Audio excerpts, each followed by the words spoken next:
Peace and greetings from throughout the boundless universe. This day we are going to talk about one thing will be supreme mathematics. You already know that. The next thing we'll talk about though is flat earth. We plan on discussing this shadow on today, flat earth, and some of the flat earth arguments. Because as you may know, flat earth, peace, much love. As you may know, flat earth is not a theory. A theory is something that has been scientifically tested and rigorously shown to have happened repetitively, and therefore it is seen as a proof. So flat earth is not a theory. Now we got the blackout lights here because for one thing, we got a couple of objects that we're going to put into function here at the BASTET and BES laboratories here at IAML. So we're going to put this into effect as an object that we're going to use to show some things about flat earth, some things we can show by way of shadow. We're going to show some things by way of shadow using these objects like this. We're going to show some things. We have a hollow bowl here that you can almost see as hollow just by looking at it. Just even though that's 2D, you can almost see that's rounded or 3D. And it almost flattens out at the top, just like you would suspect that the earth would. But this is hollow. So we could talk about flat earth. We could talk about hollow earth. We could talk about what they call global or curved earth. We could talk about any other type of earth that they have. Because it's what it is hollow earth, flat earth, round earth. So here we go. See that? That's a piece, y'all. Piece. Thank you. You see that? That's a pomegranate, right? That's organic, by the way. So then here you go. So now, that's a pomegranate. You see the shadow that makes? That's going to make a difference in what we talk about. Okay? Because this round object, it can only make, no matter how I hold it, it can only make one type of shadow. You see that? So then when you see that crescent where my hand is, the space where my finger is missing, where that crescent is, you see that crescent? Now, that's the same way the earth casts the shadow on the moon. That's the same difference. That's the same difference in the earth casting a shadow on the moon. If the moon was my hand and the space was there, if the earth was blocking everything but the moon and the light between my hand was the moon, that would be that space. You see that? So that's why you know the earth's shadow cast on the moon is a circle, but they'll tell you, well, the flat earth is a circle. Well, let me show you something. If I take this flat thing, and this is not flat, this is a saucer like a flying saucer. But if I take my flying saucer and I hold it up right here, let me try to hold it up like this right here. Maybe like this right here, let's see. Because I ain't rehearsed this. But let's see if you get a better view this way. Yeah, you get a better view that way. Yeah, you see that? You see the shadow it makes? If the earth was flat, this would be the shadow the earth would make. Now, let me show you something. This shadow could not reflect over to the moon. The moon shadow would be like a heart. You see that? Even if the earth was shaped like that. But if the earth was flat, actually flat, let me show you what it'll look like. We'll need something flat. Let's see if this will give us a shadow. Yeah, that's what the earth shadow would look like. You see that? The earth shadow would look like that. See that? See what that is? Now you got that round thing? The earth shadow would look like that. Now, that can't project up to the moon. That couldn't project up nowhere. That doesn't project up to the moon. See that? That can't project. A shadow that's flat cannot project up. Shadows just project outward. So you see that? It just projects what it is. So the shadow don't lie. So if the earth was flat, then the shadow on the moon would look like that. The shadow on the moon would look like a straight line. But the earth is not flat, so the shadow on the moon looks like that.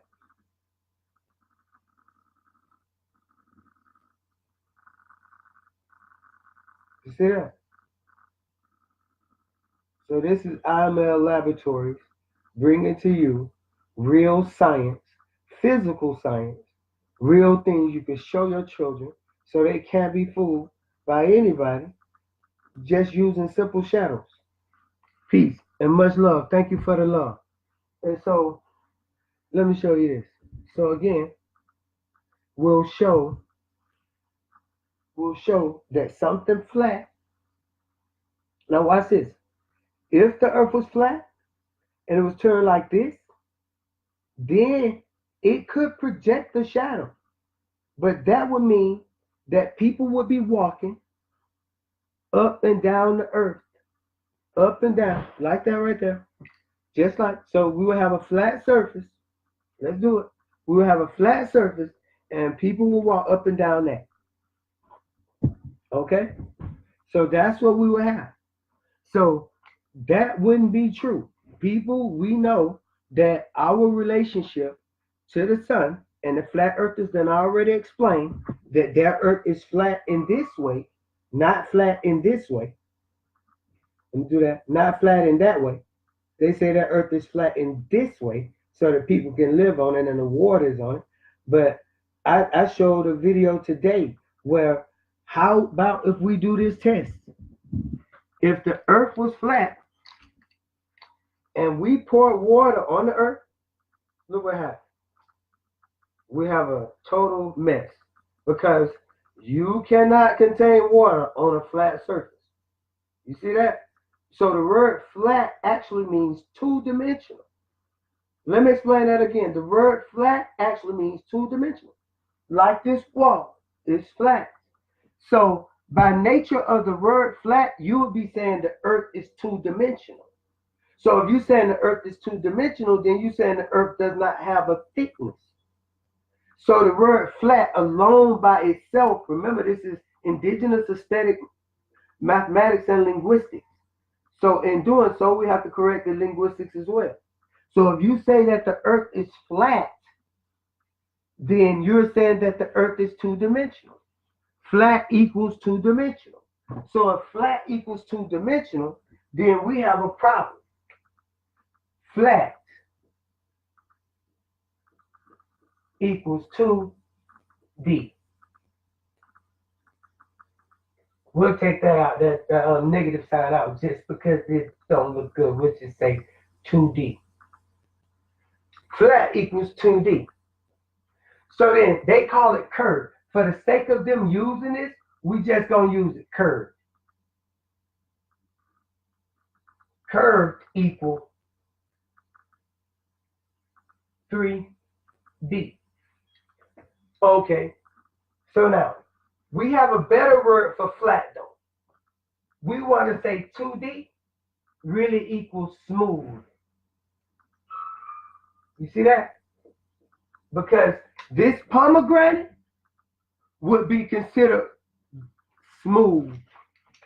See that? The pomegranate would be considered smooth. See that shadow? Pomegranate smooth. So the pomegranate is smooth. You could say it's curved, yet it's smooth. Because what they're trying to describe is flat. They're not describing a mathematical term called curvature. They're describing an illusion of the mind called smooth. And this is topology versus geometry. This is non-Euclidean geometry versus Euclidean geometry. So again, that's topology versus geometry. That's non-Euclidean geometry versus Euclidean geometry. So then this 3D curve, now what would we say about curved earth? We would say curved earth, we would come up with a better word by saying round. Round. Because something can be curved and not closed. like that. See? Then we would have, because we do have, see, we have dome earthers, we have flat earthers, we have curved earthers for their globalists, as they say. You know, like I said, it's no theory though, but curved earthers, and then we have hollow earthers. Okay, and so then it makes you wonder, like, if you have domed earthers, then you have to wonder, is the dome that way? You see? So then that's what domed earth is. So then they will have that. But you know, as above, so below. So then domed earthers will automatically fall under the category of curved earthers, and they will automatically fall under the thing of hollow earthers. So we're gonna make that simple right now. But we want to stick to the flat and the curved earthers. We just really want to stick to the flat and the curved earth. So I had wrote this earlier because these were numbers that's going to come up into some things that we'll talk about later concerning a video I want y'all to watch. We're going to watch a video, so I want y'all to see this video. But so we want to be clear that flat earth will equal a 2D earth. That would mean that the earth would not have any depth. It would not have any height. It would not have any thickness. So if the earth didn't have any thickness, then the earth would be flat. The earth would be flat. Now, just in case people don't know what we're showing that not the magnifying glass, we are showing the shadow on the wall of what a flat earth would look like in space. What its shadow would look like when it cast a shadow, when it traveled through space. Oh, but they said don't move. When it just sat up in space, this would be the shadow it cast. But now let me show you something. Peace, thank you. Let me show you something. Now the sun shines down on this flat earth. So now I got a light right here. If I shine the light down on this, if I shine the light down on something flat, then the shadow is down. So you would have to ask yourself, where does, if the flat earth is here, right? If flat earth is there on that line, that's flat earth, and the sun is here, somewhere here, and the sun shines light directly down on the flat earth, then the flat earth shadow would be somewhere down here. So the flat earth shadow, when the light passed through, the flat earth shadow would be somewhere right here. So we should see the flat earth shadow. We should see the flat earth shadow in space. But oh no, we can't see it because you can't go to the edge of the flat earth and look over there and see the shadow. In fact, some flat earthers say it's an ice wall here of some mystical height. Either way, we can fly over it, but they say nobody can fly over it because it's barriers in NASA, but we can't fly over this wall. So, okay, so then you can't see the shadow down here. Okay, so it's like being on a boat, but you can't see the water beneath you. And what's beneath you would be space. This is a child's mind, y'all. Don't play no game now. This is the sun. This is the sun's rays shining down on the flat earth. This is the flat earth's wall of ice. This is the flat earth's wall of ice surrounding the flat earth, going in a circle. The sun shining down on it 24 hours in a day. Now, at what point does the flat earthers have a night? Oh, the flat earthers create a yin-yang sign out of the sun and say this is the sun and the moon, and it rotates around each other, creating a yin-yang symbol. Well, even if that was true, the sun would still be shining on this half of the earth for 12 hours of light, and then on the other half for 12 hours of light directly. Not that the light wouldn't bleed into each other in the middle in shadow, But we'll digress from that point. So we will have 12 hours of day and 12 hours of what they call shadow, 12 hours of light, and 12 hours of shadow. But it wouldn't compensate for the time that the earth for the time that the sun and moon interact. This time that the sun and moon interact is not the same as the interaction on the ground. Hear me out. This time that these two, the sun and moon, will interact would be different than the time that they interact on the ground. Because light from the sun travels at a different speed than the light reflected from the moon traveling to your eye.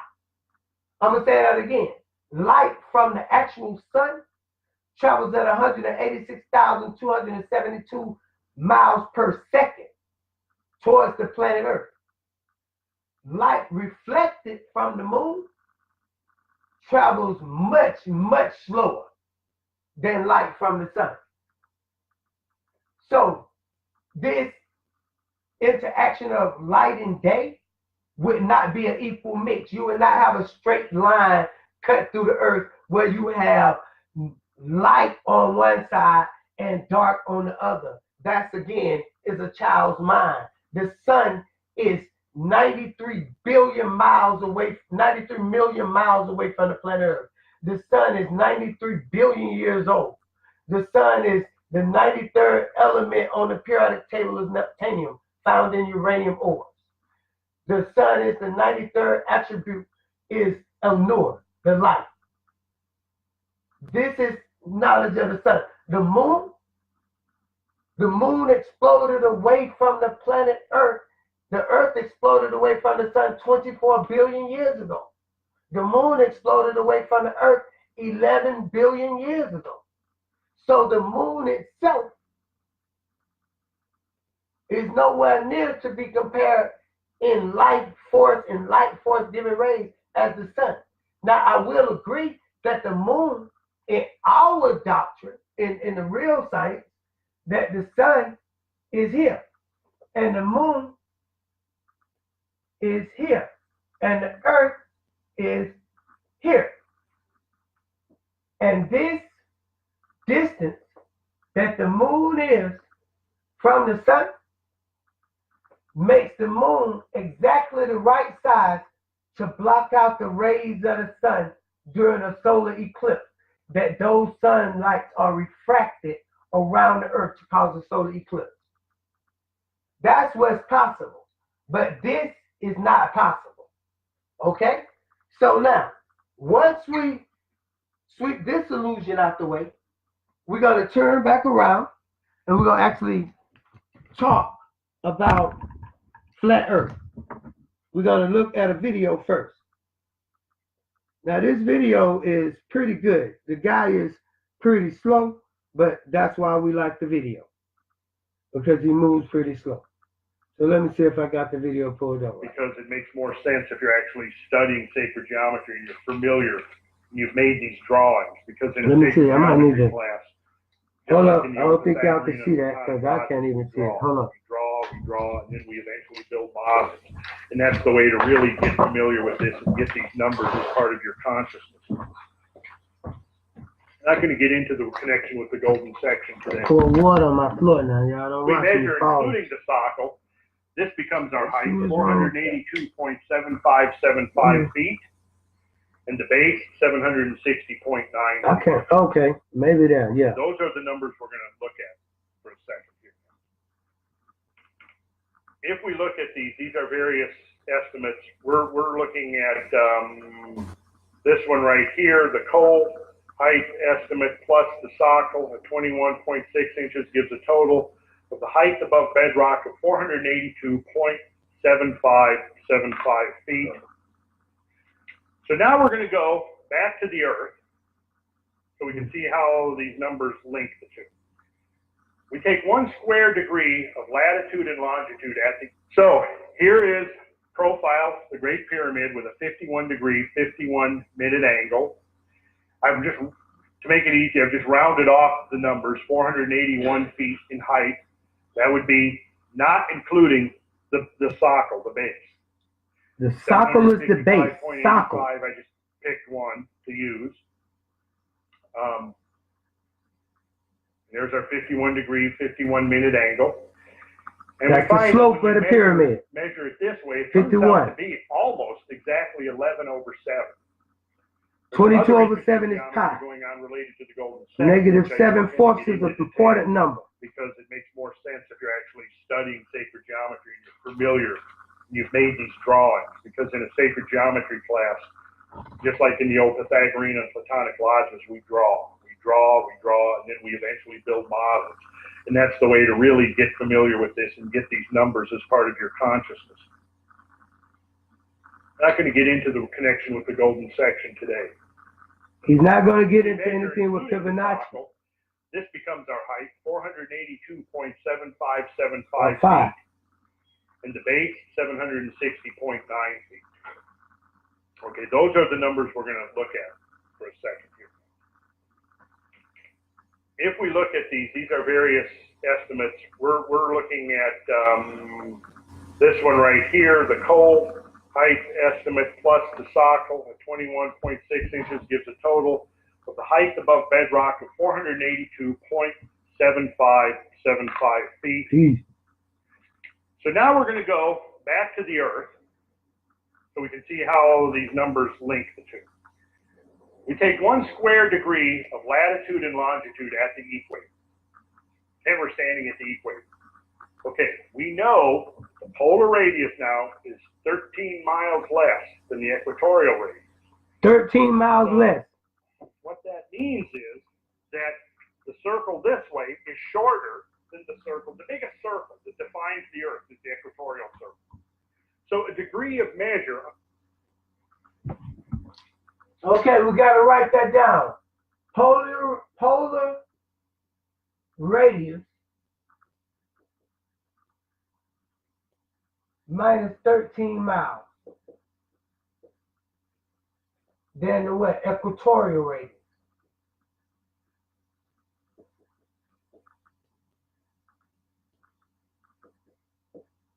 Okay, so we just doing this off the muscle. We just come off the straight muscle. So he said 13 miles less than the equatorial radius. So we're going to remember these 13 miles. We're going to remember these 13 miles and see what happens throughout this conversation then. And see why this 13 miles of polar radius is less than the equatorial radius. Now he's going to explain to us that if you have a circle, which is a globe, and so this would be and we drew a line here, that's the equatorial, and then so this would be the equatorial radius. Just half of that would be the equatorial radius. This would be the equator or the equatorial diameter, but this would be the equatorial radius. Okay, so you have a radius which is half of the diameter. So then what would be the polar radius? Then the polar radius would be right here.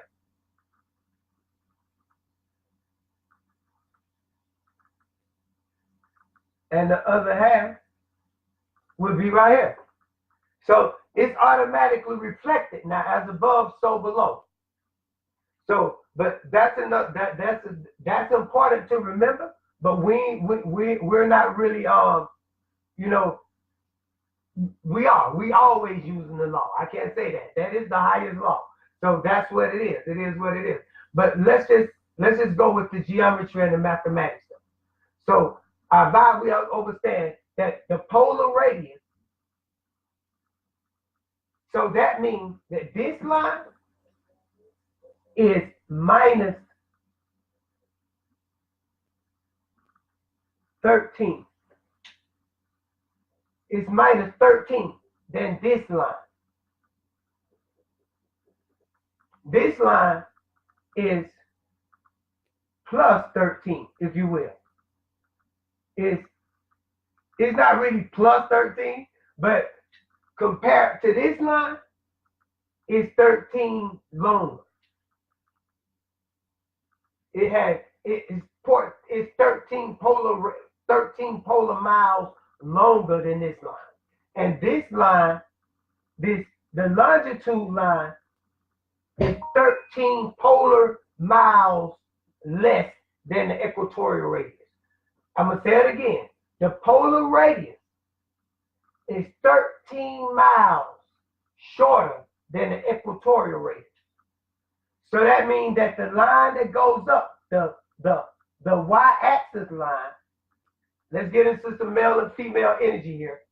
The y-axis line is 13 miles shorter than the female x line. So the male is shorter than the female. The female is dominant. The x line is longer than the y line. So the polar radius is 13 miles shorter than the equatorial radius. So that's sacred knowledge, not just sacred geometry, that's supreme mathematics. But we're going to keep on going. Let's get this party pumping. The equator is going to be the biggest, the longest of any degree we measure anywhere on the earth, the equator. Okay, the north-south is going to be a little bit shorter. And you'll notice right there, we've got 68.7 miles north to south and 69.17 east to west. That's very close to 5. It's not a perfectly square unit, is it? It's 1.618. Well, that distortion is totally significant because it's that distortion that is a measure of the Earth's departure from being a perfect sphere. Notice number 66.7, almost close to 66.6. Because without that, again, Earth's orbital stability would be non-existent. Okay, so we're going to divide this up a little bit. It's that departure of a perfect sphere that is a bit shorter. And you'll notice right there, we've got 68.7 miles north to south and 69.17 east to west. So it's not a perfectly square unit, is it? It's a little bit distorted. Well, that distortion is totally significant because it's that distortion that is a measure of the Earth's departure from being a perfect sphere. And so he just explained that this 13-mile differential is a part of the Earth's departure, moving from a perfect sphere, moving from looking like a perfect sphere to looking something more elongated and more natural and organic. Something looking more like this, like, you know, like with a flat surface, almost like a flattened top, almost like that.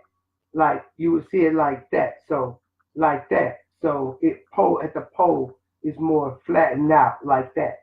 And at the equator, let me show you. At the pole, it's more flattened out. And at the equator, it has more of a bulge outward. So then this bulge outward, he's saying, causes it to plunge in. And this is a result of, this will be a result of what you call centripetal and centrifugal forces, which is another form of gravitational forces. And it can create electrical or electromagnetic forces.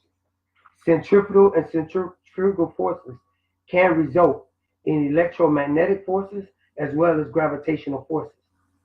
That's a secret. You won't find that nowhere else. Let's keep going.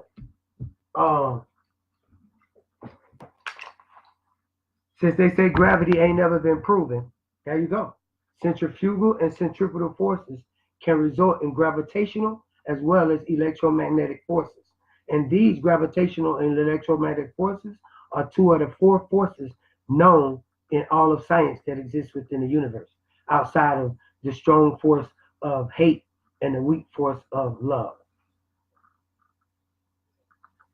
Which, y'all, please show some love. Watch this video, though. This series business, though. Being a perfect sphere. And it's that departure of a perfect sphere that is very significant to us. Because without that, again, Earth's orbital stability would be non-existent. Okay, so we're going to Without that, Earth's orbital stability would be if we non-existent. take this square degree of latitude north to south, longitude east to west, and we look very carefully down in the lower right-hand corner, you're going to see something. A little square. You see that little square? That represents 1 minute, 1/60th of the degree. The little square represents 1/60th. So that's 1 minute of latitude and longitude. All right? That's 1 minute of latitude and longitude. The little square represents 1/60th. So that's 1 minute of longitude and latitude. So now what we are looking at is, let's erase this.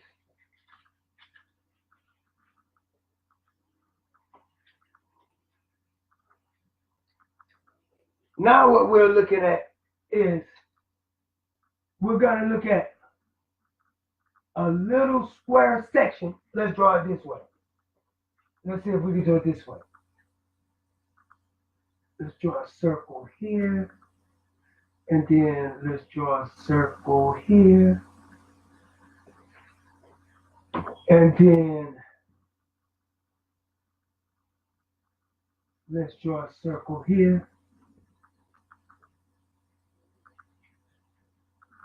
And so now,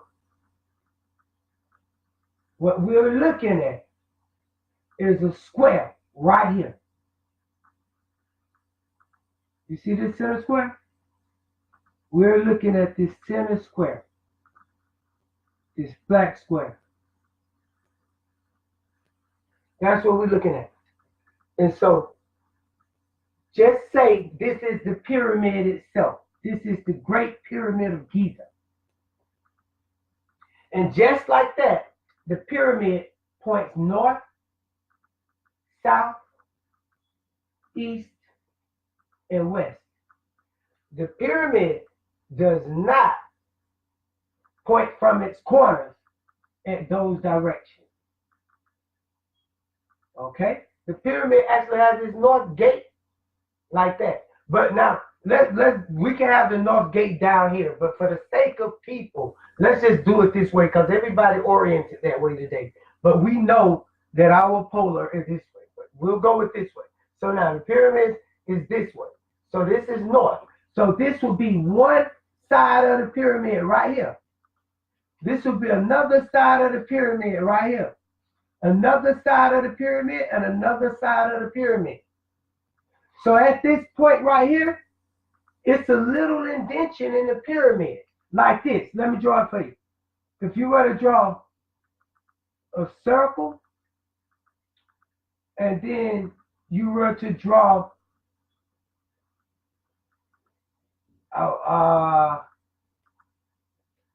that'll leave us thrown off, but let me show you. I'm gonna do my best to show you. If you were to draw a square here, right? You see where these 2 points meet, where the square touches this circle? Right? You see where that square touches that circle? If you expanded that black circle, it will touch this right here. If you expanded that black pyramid, it will touch this circle right here. Because its lines radiate out here. See, watch. So it will touch it right there. If you expand that black pyramid that big, by 432,000. Because it's 1/60th. So there you go. So if you expanded that, then it would touch it right there, just like that. You see that? So it would touch those corners just like that. So you will have the black one in the center. And if you expanded it, it will go out there. Greetings, guys. Greetings. How you doing, my love? I'm doing my best on the live stream. Okay? So, give me a kiss. Okay. How you doing? I'm doing my best. How about you? Okay. Let's see now. So then, if we expanded this black pyramid, it would expand out to here and here, and it would touch the circle there. Just like if we expanded this black pyramid, it would touch the circle there. So then, this is what you're looking at, what this man is trying to describe to you. And he's going to describe to you that if the earth was to rotate for 2 seconds, let's say this is the full rotation of the earth right here. When the earth rotates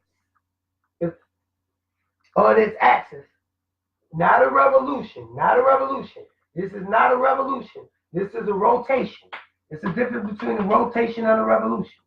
If the earth was rotating around on an axis, to turn around on a pivot, to turn around on that axis, if the earth rotated on its axis for 2 seconds of a degree, then that will equal 1 trip around the pyramid. 2 seconds of a degree. I can't write it little just because it's a little hard. 2 seconds of a degree of rotation will equal 1 rotation or one turn around the pyramid. 1 trip around the pyramid. So what were we going to use? Because I don't like those words. So we'll use one circumference, but the pyramid, 1 perimeter. The pyramid is square, so we're going to use a perimeter, but the circle is equal to the square. But you know, we have mathematicians on board, so they'll argue my point. So for the perfection, 2 seconds of a rotation of the earth on its axis, on the pivot of precession, of the precessional needle, 2 seconds of that, of 1 perimeter, 1 peri, that 1 perimeter is the distance around the pyramid. And a half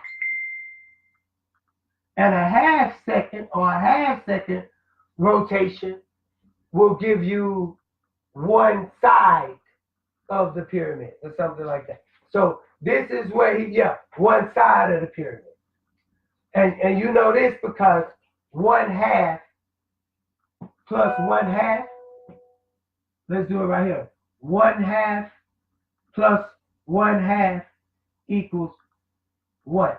And 1/2 plus 1/2 equals 1. And 1 plus 1 equals 2. So 1/2 will give us 1 side because we're dealing with a square. Okay? 1/2 will equal 1 side because we're dealing with a square. And if we have 4 halves, we will have the whole square. I know that sounds crazy, but that's what it is. So now, let's see what else I can forewarn you of and help you out so that you can see this thing in its full, and what it's really saying. So now, see that 3-dimensional? This is how we know the earth is 3-dimensional and not really 2-dimensional. Now, there's other things too. So now, let's say that this is the base of the pyramid. And let's say we encircle that pyramid with a circle. And let's say we put a pyramid halfway this, right here, and halfway here. Then the pyramid will go up here, and the pyramid will go right there. Perfect. And so then this will be the ratio of the moon to the earth in here. That's what will take place. Now we're going to see this. We're going to see this. You're going to see this on the video, so I want you to see how this actually works. And if you did the same thing below, then you would get the same effect. And so this is how we know that the earth is 3-dimensional, not 2-dimensional, based on mathematics, geometry, and topology, based on numbers too, because something that I'll say is things like this, you know, we got to discuss this. We ain't going to really talk about it because we already did, but that's very old, you know. That's something that I have done. So they'll tell you about circling the square and that it can be done and then they'll tell you that this geometry does it, but it can't be mathematically done, and this is the mathematics of that. And you see how old that is? You see the pyramids up there? You see the 101 there? It shows you that long ago, we had knowledge of this already here at IAML Laboratories, of what we discussing. This ain't something that we just jumping on, just showing on the board. This is something that we've already known here at this laboratory at IML. We've known this for eternities, but we had no reason to actually expound on it because we had Dr. Malachi Z. York to expound on it and had expounded on it very well. But lately, ignorance has reared its ugly head again, and it must be slain. So here we go. Significant. Because it's that distortion that is a measure of the Earth's departure from being a perfect sphere. And it's that departure of a perfect sphere that is very significant to us. Because without that, again, Earth's orbital stability would be non-existent. That's not what it is, y'all. Y'all saw that hiccup, but don't worry about it. If we you do good. Degree of latitude north to south, longitude east to west, and we look very carefully down in the lower right-hand corner, you're going to see something, a little square. Now remember the thing I talked about Fibonacci. That represents 1 minute. 1 square by 1 square. Of the degree this way, 1/60th of the degree this way. So that's 1 minute of latitude and longitude. All right? We're going to take a closer look at that, and we will see that 1 minute then is 6,045. Hold up, y'all. North to south. 6,087 east to west, which is what we expect. The east-west should be a little bit longer. And that's 1 square minute of latitude and longitude. Okay, now we're going to divide each of those lengths into 2. We're going to divide our square minute into 1/4 sections. Okay. That's what I want you to know. We're going to go back because I want you to see something that he's showing. It's very important. 45.881 okay.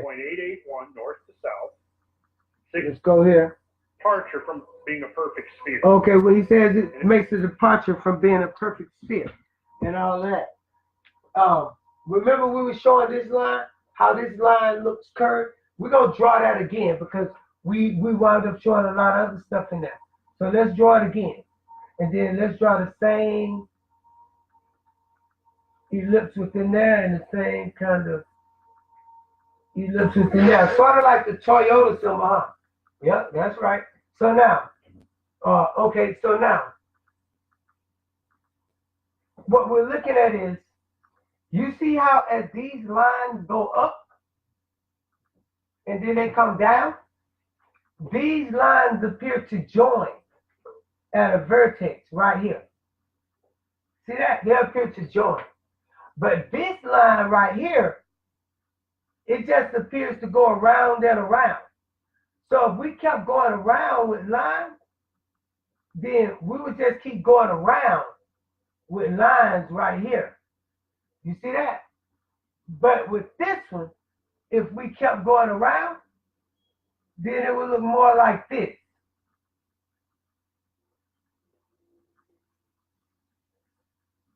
You see that? So then that's how we know the Earth is 3-dimensional and not 2-dimensional.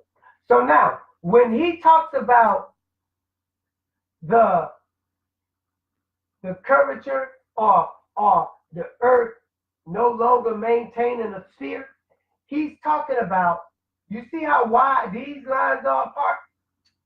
You see how these lines get close and close together? And these lines get close and closer together? These lines, that's the long way, represent the longitude. These lines, that's the horizontal way, represent the latitude. So longitude and latitude. These long lines are actually shorter than the latitude lines. I'm going to say that again. These long longitude lines are actually shorter than the horizontal latitude lines. So that's backwards, but we'll keep going. So now, you have this longitude and latitude. So the distance between here, gets shorter as we go up. And it gets wider as we go down. But this distance right here going up, this distance right here remains the same on the longitude. The distance between the longitudes remain the same. A certain degrees apart. You can say 15 degrees apart. You can measure it any way you want. It's 360 degrees that they're using to measure, so it can be broken up into equal increments. So those lines stay the same distance apart. So now you have your longitude and your latitude. And you notice that in topology, if you had two lines that were parallel to each other, this is the fifth postulate of Euclid. The fifth postulate of Euclid states that if you have a line and you have a reflective line, those two lines being equidistant apart will never cross. But however, that's only in Euclidean geometry. If you look at two lines, they can be equidistant apart in space. Like this line, right there. Let's say it's the back side of something. Stay with me now. It's the back side of something. And this line is the front side of something. Those two lines will actually meet, although they parallel to each other. They parallel to each other. But one is the back and one is the front. So if they would actually touch. So these lines are parallel. Now, if you just thinking this way, parallel, then no, those lines won't touch. If you're thinking parallel just this way, no, those lines won't touch. You see that? But if you're thinking parallel like this way, then these lines touch. If you're thinking parallel like this way, then these lines touch. Fact. That's why these are the things that you will never, ever learn in nobody's school, in nobody university. You will never see that shown to you. Okay? Oh, give me a kiss. Come, say hey. Say hey. Say greetings. Hey. Greetings. Greetings. Peace. That's right. Much love. I'll be back. Okay, I love you, man. I love you too. Okay. See you later. I'll see you Please, later. hurry back. All right. Let me see now. So, once again, women make you forget. So I'm gonna sit down and I'm gonna get back to the video. Don't be laughing. Okay, let me see. No, I don't want to cast to nobody's device or nothing. Let's get back. That was a private connection to nobody's device. I hope so. Part of a perfect sphere that is very. They're trying to hack me, y'all. Because without, again, Earth's orbital stability would be non-existent. Okay, so we're going to divide this up a little bit. If we take this square degree of latitude north to south, longitude east to west, and we look very carefully down in the lower right-hand corner, you're going to see something.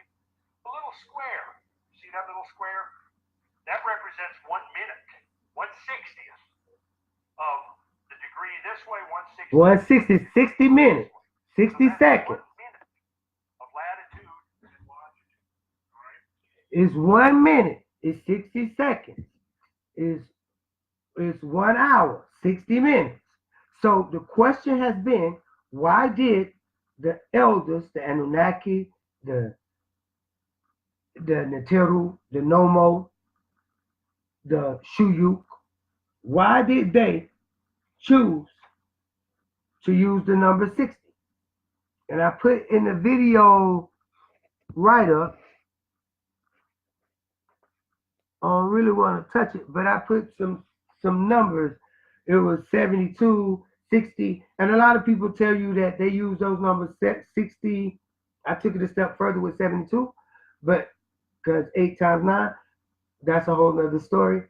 But they say that the 60 was chosen. They don't know why. They say maybe because it's a good number for multiple. Things can be multiplied by it. A lot of things can factor into it, like 60 be divided by 1, by 2, by 3, you know, 60 can be divided by 6, by 8. It just can be divided by a lot of numbers. So it's just a lot of things that 60 can do. Well, not by 8, but let's just move on. But this is what I'm saying, that they said that it could be divided by a lot of numbers, and that's why they use 60. But I'm telling you that this is the proof as to why we used 60 as a factor in the 360 that we were talking about. This is the mathematical, rigorous proof as to why the Egyptians and the Anunnaki used the base 60, or, and I don't want to say base 60 because I gave you the clues in the write-up on in this video, in this math session. It's in the link, and in the link I tell you that, oh, I might got that upside down. Let's see. In the link I tell you that 72. Then I give the number 12. Then I get a number 60, I think it is. And then I give the number 10. And that 10 and that 12 to that 60 and that 72 is very important because you work on a base 10, but yet you have 12-digit system. And we've talked about that, so I don't want to get too far off track. But that's in here, the 10s and the 12s. Look at what's up. Look what's on the mathematics. Don't let me talk. Let the math talk.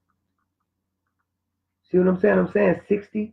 This is 360. And 60 times 6 is 360. So we know that we got the 360 here. So then we know we got the 10 there and the 12s there and the 112. Remember the 112. Okay? So now then we'll show this sheet right here just to end it off because that's got the numbers 112 on it and the other information that I'm talking about. Now, these are very old papers. This is not no new stuff. You see the browning on the tip of that bottom of that paper? You see how this paper looks? This ain't something that I've pulled out a lot of times. This is very old.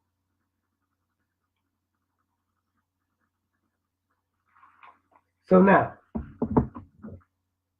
this is advancements on what this guy's talking about. I'm not talking about what he's talking about. I'm taking you to a whole nother level of what he's talking about. This video is the guide for us. That's how it's just a guide. It's just a way of navigating through things because they have the proper tools of like this whole graphic art thing going. So let's get back with it.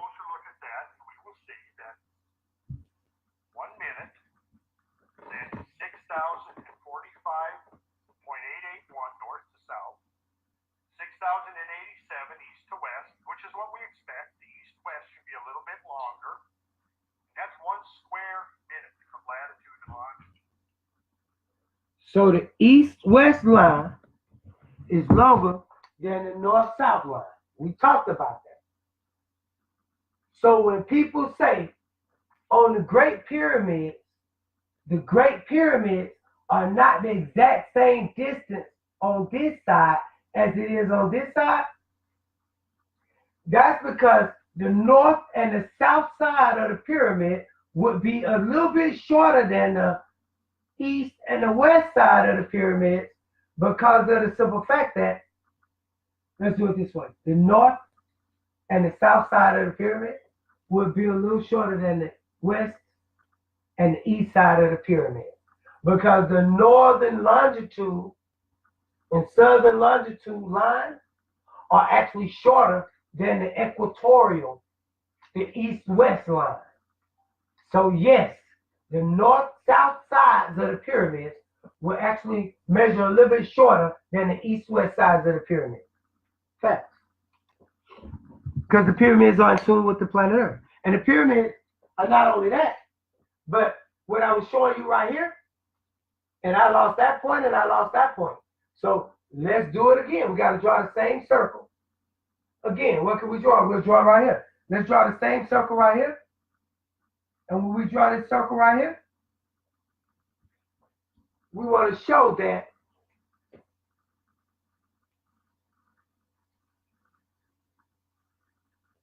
if we drew a square right here,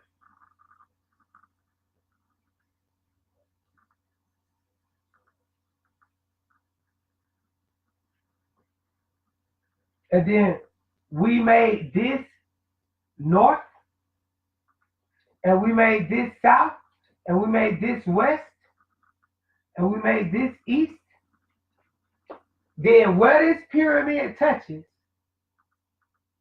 would be right there, right there, right there, and right there.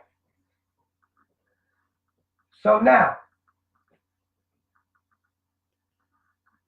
when we have the size of the pyramid, we would have a slight indenture. We would have a slight indenture right here and right here. So the pyramids would appear a little bit dented in, like that, and like that.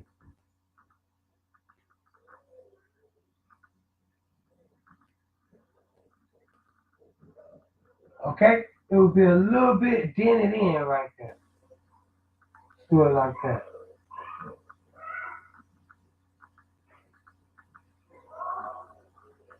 The pyramids would be a little bit dented in. And the same thing would happen here.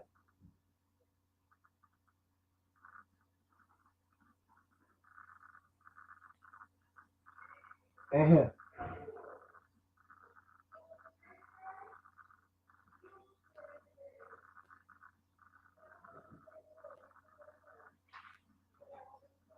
And the same thing would happen here.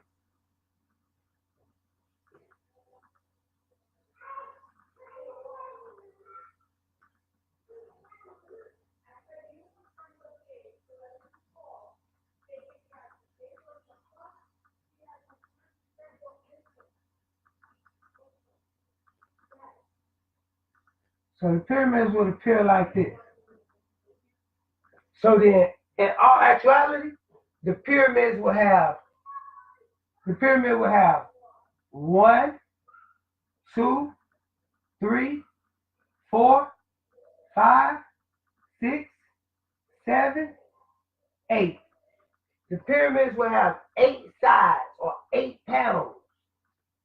And so this would relate to northeast, northwest, southeast, and southwest. So that would relate to north, east, west, and south. So all 8 directions would be counted.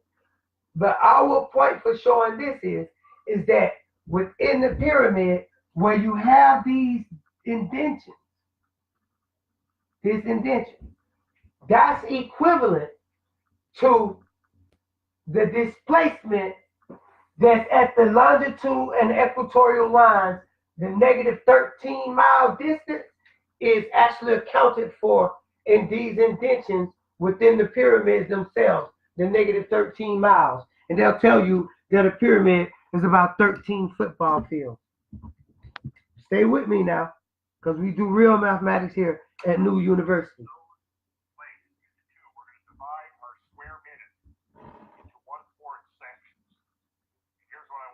So now you see those red lines and those blue lines? The red lines are the equatorial lines. The blue lines are the longitude lines. Now watch. Put the pyramid right inside of there, and the pyramid is just that. The same numbers, the same math. The red line going around the pyramid represents the red lines in the other one, and the blue line represents the blue line.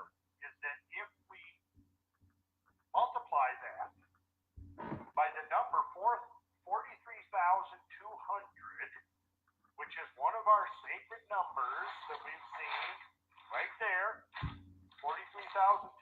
It shows up in the lists, et cetera, et cetera. If we multiply the height of the pyramid by that number, this is what we come out with, 3,949.83 miles. And notice the difference between the pyramid, which I call the standard polar radius, and World Grid System 72 is only 313 feet over the entire side. So just in case You can't see that? I'm going to try to see it for you. He's saying that if you take the height of the pyramids at a rounded number of 482.7575 feet, originally he had 481, but I guess he added the case stone or either adding the sockle, which is the foundation. But in either case, if you multiply the pyramid 482.7575 times 43,200, then it'll give you 20,800 and I apologize, my bad. It'll give us 20,855,124 feet, which would be equated to 3,949.834 miles. So, and he got here the World Grid Survey, World Geodesic System. I said the other day, WGS, either one, is 72. 72 Earth polar radius. The number 72 is very important. It's equal to the height of the pyramids times 43,200. Again, the height of the pyramids times 43,200 is equal to the Earth's polar radius. Let's say it again. The height of the pyramid times 43,200 is equal to the Earth's polar radius. Amazing. The Earth is not flat, y'all. So we have essentially the pyramid being a scale model of the Earth, the northern hemisphere. Let's see why the flat Earth is fucking with my phone though. If we take the pyramid, enlarge it by 43,200, its height, including the sockle, now becomes the polar radius of the Earth within 300 feet of our satellite survey. Then the two measures of the base are exactly the difference between the east-west difference and the north-south difference at a square minute at the equator. Now, the skeptic and the reductionist would dismiss this. So, it's just a coincidence, you're just playing with numbers. The flat earther will dismiss this. And I would say, okay, you can believe what you want, but it's there. The numbers are there. You can take the surveys of Egypt by Cole. You can take the geodetic surveys. I didn't make those numbers up or I didn't fudge them. And what you discover is that when you expand it by 40, let's go back. So he said you could take that math now.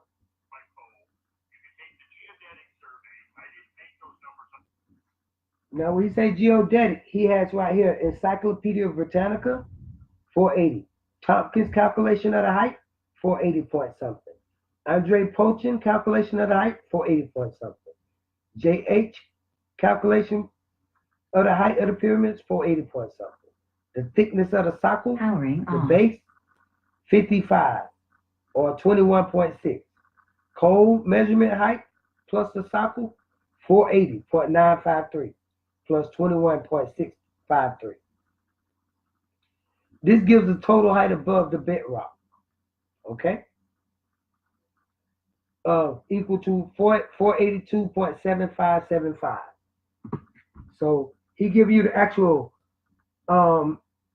way he arrived at these answers, the actual facts. And what you discover is that. I'm sorry, y'all, I got a cold, so let me see. I might have to cough, but. You know, if the number was just some arbitrary number, but it turns out that the factor of expansion turns out to be one of the. See that number 43,200? The ancient system. Look what he got there. So let's pause it. I don't know if y'all can see that. Let me tell you what some of that read. I'll see if I can read some of it. It reads 43,200 the hemisphere at equinox. It reads 432,000.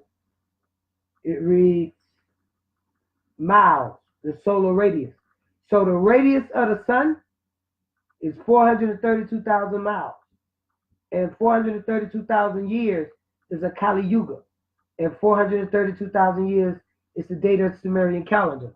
And 432,000 is in direct relationship to the pyramids and the sun. So when we say the radius of the sun is 432,000 miles, then we're talking about this. From the center right here to the outside of the sun is 432,000 miles. So the sun is 864,000 miles across and 432,000 miles in radius, but 864,000 miles in diameter. Amazing. Large by 43,200 times. And another way to think of it is if we go back to this. So if you increase the pyramid by the radius of the sun, as the Earth turns, a factor every half second of 43,200, turns this far. So it means that every 2 seconds, the Earth, you're standing on the equator. In 2 seconds, the Earth has turned 143,200 part of its total orbit.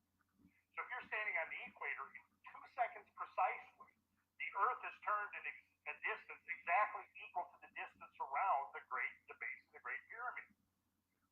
fact. You can dismiss that as being coincidence, but the numbers don't lie. Huh? Large by 43,000. We're going to go back over that in a little second, okay? Which, you know, if the number was just some arbitrary number, but it turns out that the factor of expansion turns out to be one of the critical sacred numbers within the ancient systems. And so here we have the pyramid now, large by 43,200 times. And another way to think of it is if we go back to this diagram right here, you'll see that as the Earth turns, every half second it's going to turn this far. So it means that every 2 seconds, the Earth, if you're standing on the equator, in 2 seconds, the Earth has turned 143,200 part of its total orbit. So if you're standing on the equator, in 2 seconds precisely, the Earth has turned a distance exactly equal to the distance around the base of the Great Pyramid. Now you can dismiss that as being coincidence, but the numbers don't lie. They're there. Look at the moves he's making to get that information out. Someone somewhere thousands of years ago contorting the body. the Earth with great precision. And I haven't, of course, elaborated upon all the details. I'm trying to give you the overall picture of how it might have worked. Referring back to our geodetic data, if we look at the various ellipsoids that give the polar radius, and then we take each of those polar radii going from all of these ellipsoids down the Clark ellipsoid has been the one of 1880, has been the one used in the United States for all non-military and non-NASA related measurements. We still use on a day-to-day basis. If you take a topographic map, Topology, y'all. out like a 7.5 quadrangle, if you're going out navigating with a 7.5, y'all. put out by the U.S. Geological Survey, they're using the Clark ellipsoid right there. But you'll notice that when we take these various polar radii lengths in feet and divide them by 43,200, you can see the numbers we get right here. Remember, the height of the pyramid is estimated at 482.7575. So looking at this, what you'd see on here, which one would be the closest? Well, you notice it's come out very, very close to the satellite surveys. Given that it's very hot, and see, when you got to ask yourself, well, why is there a difference between the satellite survey of 72 and the satellite survey of 80? Well, if we did another one again with as high a degree of accuracy, we would discover there's still going to be a discrepancy. And the reason is that the Earth spinning through space, The ancient ones got it right. tidal forces working on the Earth, which are constantly causing it to distort its shape by up to 2 or 3 or 4 or 500 feet. So we never would be able to get more accurate than 300 or 400 feet because the Earth itself is changing shape. And if we were to measure it every year for the next 10 years, we would get 10 different numbers. They'd all be very close, but they would deviate somewhat because the Earth itself, there are tidal bulges. You know, where's the moon relative to the Earth? That's going to affect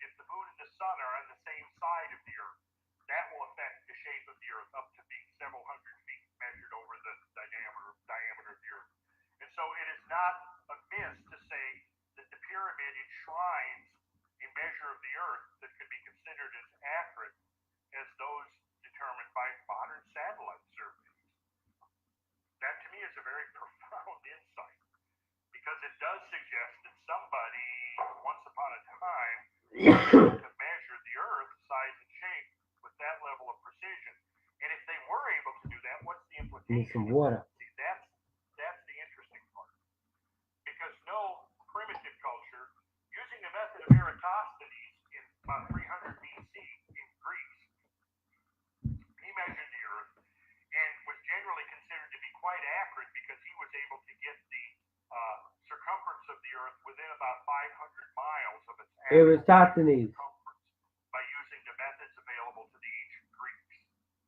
You see, and he was considered to be the first to measure by basically putting a stick in the ground and measuring the angle of the shadow on the longest day of the year. Now we're going to stop right there just in case people get it twisted.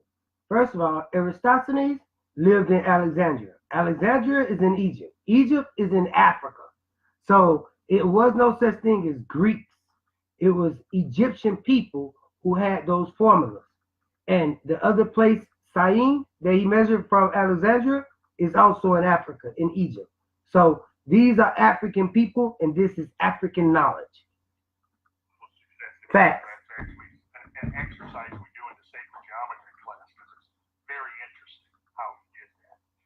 But he was considered to be, pretty proficient because he was able to determine that the size of the Earth was, the circumference of the Earth was, 25,000 miles, which is generally considered to be about 24,800, depending on where you measure. So he was, maybe within 50 miles of the actual dimension of the Earth, but nowhere near as close as the pyramid. So again, if Exactly. the pyramid was built 4,200 years ago, you got to say who 4,200 years ago had the technology to measure the Earth with that degree of accuracy. Now, that we know of, African people, 4,200 years ago, Nilotic how they people would have done it, we don't know. had the ability to measure the Earth. If it turns out that the pyramid could be much older, it leads us back to Facts.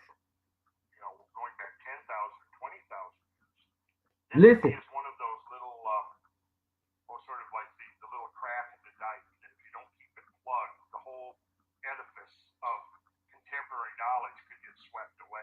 That's right. Because we can't acknowledge that somebody 10,000 or 20,000 years ago was scientifically sophisticated. That was the days of Cro-Magnon man and Alley-Oop living in the cave and so forth. Listen. Cave, which is a silly idea. Yes, I'm sure people did take refuge in caves when things got really crazy. Caveman is a silly idea. Facts. But see, this is one of those things, again, that if you accept that it's not just a coincidence, it opens up a whole can of worms that mainstream science generally doesn't want to address. Because we're the epitome of scientific evolution right here and now, right? Nobody, before we built satellites, could have measured the Earth to within a couple of 100 feet of its actual dimensions. Sheesh.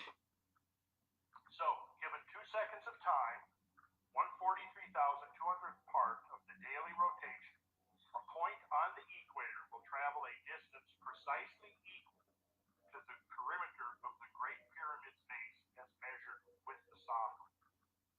In 1/2 second of time, a point on the equator will rotate a distance equal to one side of the base of the Great Pyramid measured with. We showed y'all that map before we even got here. So here you have a time and space measure integrated into one. The time measure comes in because it's the span of time that the Earth has moved. Time and space measure. 2 seconds, the Earth has turned and moved. I'm going to go back on that because you said time and space measure integrated into one. That's called a time-space continuum. In 1/2 second of Let's go. time, a point on the equator will rotate a distance equal. Let me show you what I mean. I'll just clear it up a little bit. Right quick. Just right quick. We'll get back to the Canaanite, but let's do this right quick. Let's say we just go do it right quick. We have time, right? We have time. We have space, right? And those are the continuum. So now, space will equal distance. So then we have time and distance. And space, time, and distance are time and distance and speed. So now we have to add in speed, you see? So now we got time, distance, and speed are time, space, and speed. So remember, space is equivalent to distance in this thing. So we're talking about time, space, and speed. Now, speed of what? Speed must gonna be speed of light. So, speed of light. So time, space, and speed of light. That's what we're talking about here. So the Egyptians knew about the speed of light based on the pyramids and the accuracy. The base of the Great Pyramid measured with the socle. So here you have a time and space measure integrated into one. The time measure comes in because it's the span of time that the Earth has moved.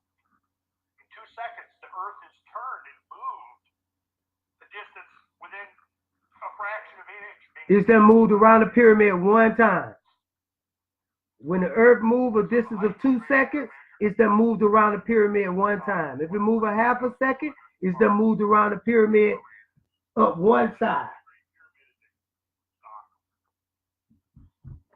So here you have a time and space measure integrated into one. The time measure comes in because it's the span of time that the Earth has moved. In 2 seconds, the Earth has turned and moved the distance within a fraction of an inch, being the distance around the base of the Great Pyramid. And so the height of the Great Pyramid measured with the socle is 143,200 part of the Earth's 144,000, y'all. 144,000. of the Earth at a scale of 1 to 43,200. 1 to 43,200. And we created the duplicate, turned it upside down, put the two together base to base. That would now give us the polar diameter. And there's something else that's beyond the scope of today's talk, which we get into in an actual sacred geometry class. And this is looking how the pyramid is also the solution of the squaring of the circle, the ancient geometry problem of the classical world, the squaring of the circle. And that has very important implications for understanding the Great Pyramid as a three-dimensional map of the Earth. Because the Great Pyramid's square base is to its height exactly in the same relation as the radius of a circle is to the circumference of a circle. So we're going to play that back a little bit. And pay attention to the pictures. Look at the pictures in 3 dimensions, especially that one. See that picture right there? Look at the way the pyramid, if it was in 3 dimensions, look at the way it would sit inside of the square. Look at the way it would sit inside of the orb. that would now give us the polar diameter. If that was a box. There's something else that's beyond Look at the corner. today's talk, which we get into in an actual sacred geometry class. And this is looking how the pyramid is also the solution of the squaring of the circle, the ancient geometry problem of the classical world, the squaring of the circle. And that has very important implications for understanding the Great Pyramid as a three-dimensional map of the Earth. Because the Great Pyramid's square base is to its height exactly in the same relation as the radius of a circle is to the circumference of a circle. So you can picture that what's happening here, circle is to the circumference of a circle. Radius of a circle is to the circumference of a circle. Happening in understanding the Great Pyramid as a three-dimensional map of the Earth. 3-dimensional map of the Earth. The Great Pyramid's square base is to its height exactly in the same relation as the radius of the circle is to the circumference. And there's something else that's Okay. Let me see.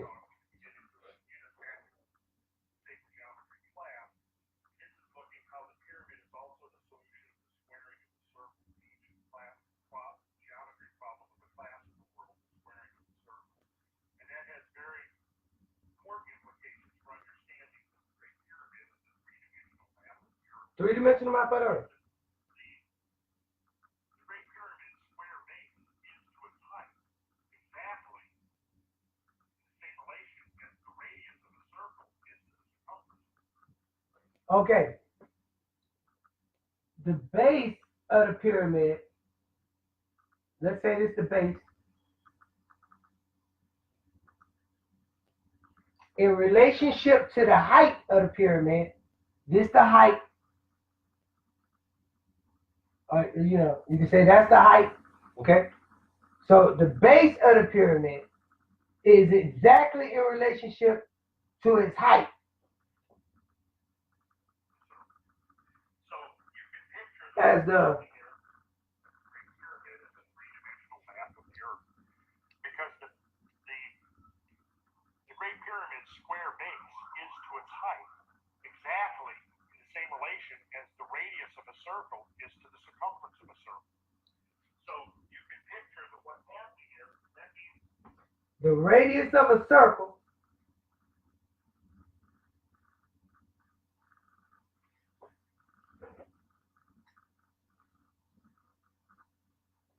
is to the circumference of the circle.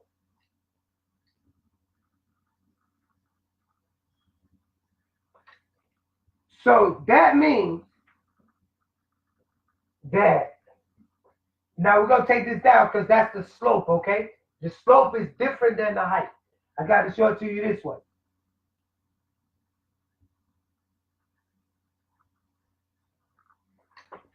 That line up to the top of the pyramid, that height, the height of that, because we have length and then we have width shown here, the base of it, and then we have the height shown there. But this would be the slope shown here. And that would create a cosine and tangent and all that. We ain't talking about that right now. We're talking about this geometry. So we have the height, and then we have the base.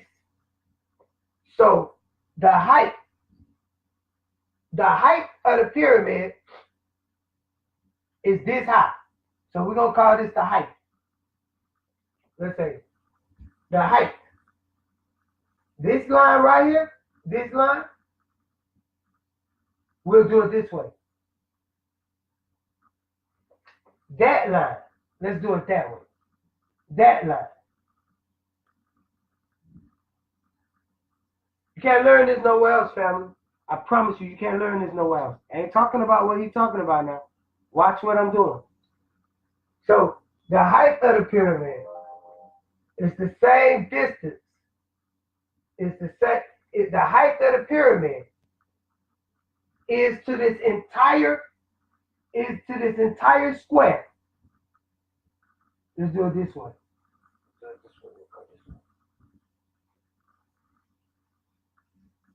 The height of this pyramid, the height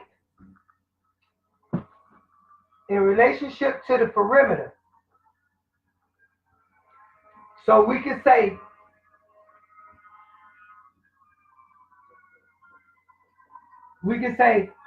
the height at spelled that wrong. H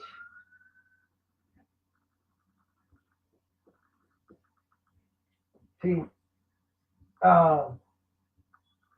to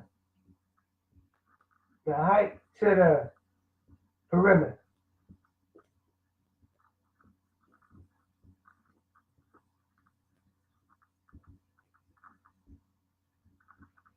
It's the same relationship. This ratio from height to perimeter, the height of the pyramid, and this is the height of the pyramid, that line going up, see? That line going up, that's the height of the pyramid right there. So the height of the pyramid in relationship to the perimeter is the same as the radius of the circle is to the circumference of the circle. So the height of this, or this, is equal to this and this. And the relationship between the height of this pyramid, and the perimeter is pi. Because the ratio between this line and this line is pi. So now these are the things, and you can't really see where I wrote pi, but I wrote pi here and pi here. Okay? So this is where the circle is equal to the square. This These are the things that have never been shown to our people. These are the things that has never been explained in this much detail to our people for them to understand in a simple way. This is what our children will learn and know. These are not concepts. This is pure mathematics. This is not what you just heard on this video. This video does not show you what you see on this board. In all maps, you have a line of constant proportion, a line of where the scale. You know that all maps that you look at, there'll be somewhere on the map where you have an accurate scaling. Oh, we got to go back on that. Because that's part of flat earth, you know. We got to write that down. Maps and globes. That's ridiculous. And that has very important implications for understanding the Great Pyramid as a three-dimensional map of the Earth. Because the Great Pyramid's square base is to its height exactly in the same relation as the radius of a circle is to the circumference of a circle.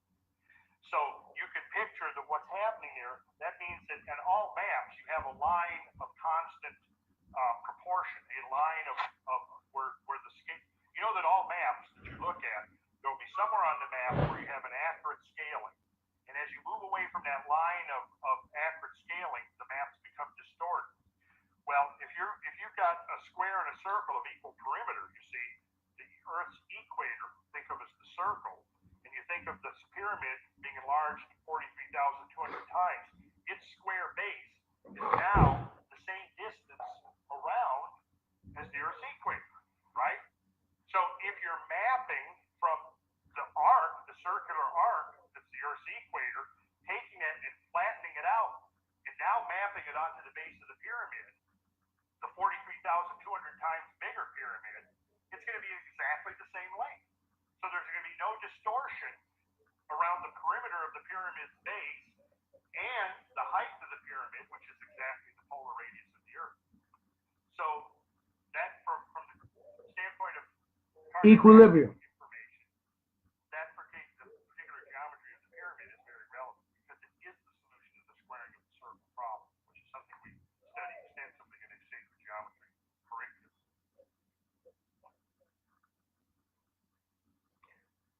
it is the answer to the squaring of the circle problem, which is something we study extensively.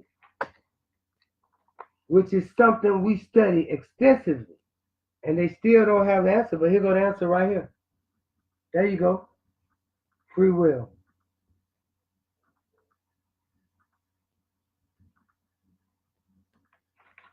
There you go.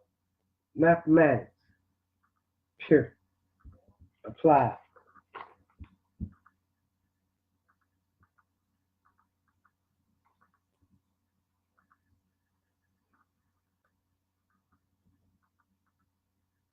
See, that's what we want to do. That's what we're talking about. And then this last one more time.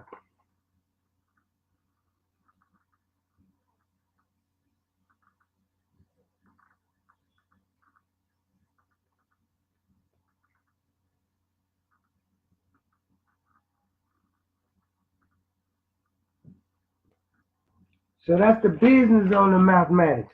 So when you have people saying that the earth is flat, you have this video to go and play back from your black conscious brother to show and prove that the earth is not flat based on Nilotic mathematics, based on your own people, your own culture, your own mathematics. Not somebody else saying it, not somebody having to believe it, but you know it. So let's go through and see what we were talking about here. This is very important, y'all. This is very important. Time, space, and speed of light, as opposed to just using distance. Because distance includes direction. Okay? But we're just talking about time and space. We're not really talking about distance and direction yet. So we're talking about time and space and speed of light. And along with space and time comes energy and matter. So then we can figure out the formula for E equal mc squared, because now we have the speed of light involved, with time and space involved, with energy and matter involved, or mass involved. So there we go. So these are the things that I wanted to share with you all. So I shared with you all about the shadows of the earth. Now, let's get back to business. Let's see. Before we get out of here. I'm turning off a light. I'm turning off another light. And then I'm going to grab a piece of vegan gum because I got a cold. And we're going to see if I can do this a little bit better. So now, I say again. If the earth was flat, anyone near this, or flatter, then the shadow that it would cast out into space onto any object would be the shadow you see there. If the earth was flat, the shadow it would cast out into space would be a line. The shadow the earth cast out into space would be a line. Now you see how you see my hand? See the shadow you see under my hand? You see the shadow you see under this thing? See the shadow's under there, right? That's exactly where the shadow would be if the earth was flat. The shadow would be under. And my light is below me. Okay? So this is your flat earth theory debunked. So now, if we take an object that's flat though,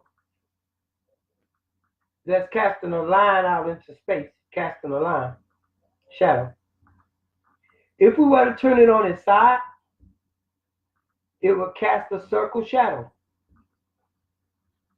See that? It would cast a circle shadow. But guess what? The flat earthers don't pretend that the earth is on its perimeter. I mean on its circumference, it's on its edge. They don't pretend that it is. They say that the earth is flat this way. Therefore, the earth's shadow cast into space would be a line. See that line?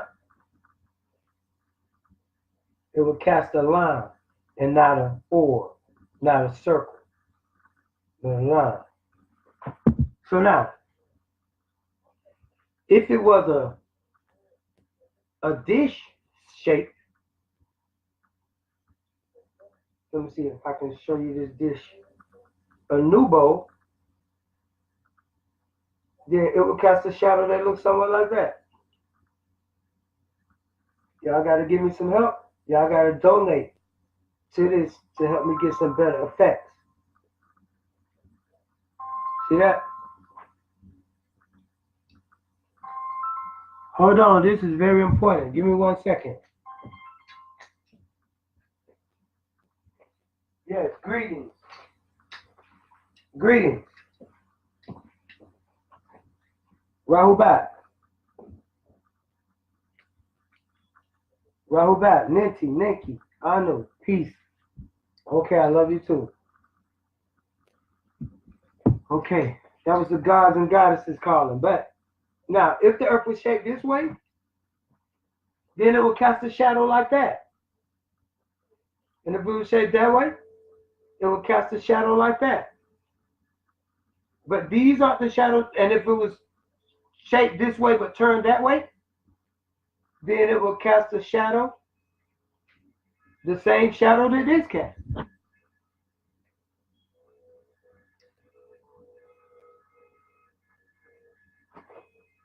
See that? Let me see if I can get you to see that. Yeah, right there.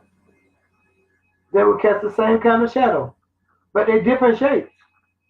One is this way, and one is hollow. They're semi-shaped, but one is flat on one side, and one is still rounded on the other. But they're very similar in shape. And they only cast the same kind of shadow if they turned upright like this.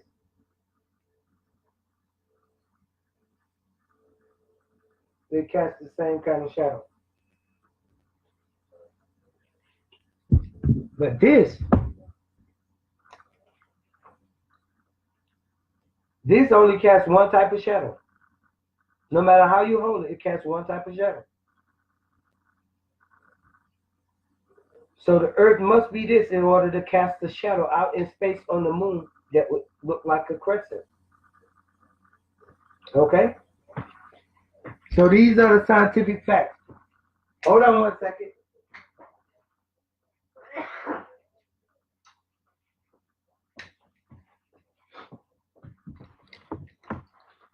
So that's what I had to show y'all, family, today. You know, it was kind of a what you call just a flash in because I'm usually not on at this time. However, I enjoyed my time with y'all, and I will return with some more mathematics and stuff because we still didn't get down on the planet risk and pi and how it pertains to planet risk. But right now, it seems like I'm about to start coughing, so I'm gonna leave right now on that note. Peace, family. One love.